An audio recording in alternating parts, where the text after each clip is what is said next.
G'day guys, this is Darren from Reef Secrets, and I'm just going to tell you a little story about my first attempt at breeding betta fish. So I had this beautiful pair in my shop and they were just sitting in the tanks next to each other, and then one day I happened to be sitting in front of the tank working on some website stuff, and I looked up and I noticed a female was in the tank with a male. She must have jumped over. She was in a divided tank. And they were doing this. They were doing this big spawn, laying a bunch of eggs. And I was like, quick, I need to research. So I went and watched this video by Keeping Fish Simple. It's a shop in Brisbane. And I learned a little bit about what to try and feed them.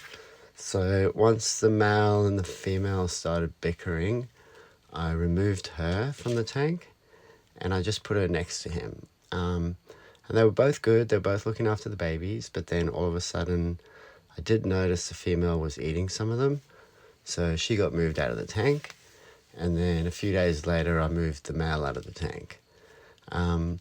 Someone who was helping me in the shop did happen to do a water change on the tank when all the little fry were in there. So I thought I'd lost everything. And then I started to see a couple of little guys swimming around still, so I quickly tried feeding little foods. Mostly marine foods like baby brine, microplankton, rotifers, cyclops, daphnia, just heaps of small stuff. Anything small I could have, I was crushing flakes up and stuff like that.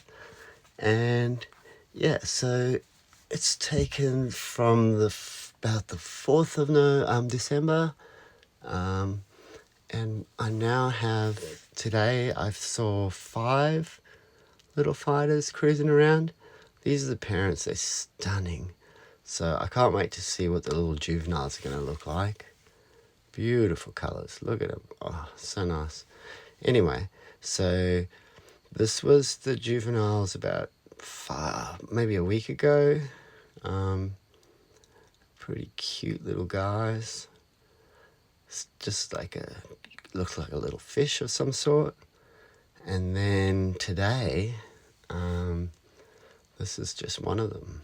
It actually looks like a fighter. Can't wait to see what colors come out. Who knows what we'll get. But yeah, this is my first attempt. Definitely going to try it again. Thanks for watching.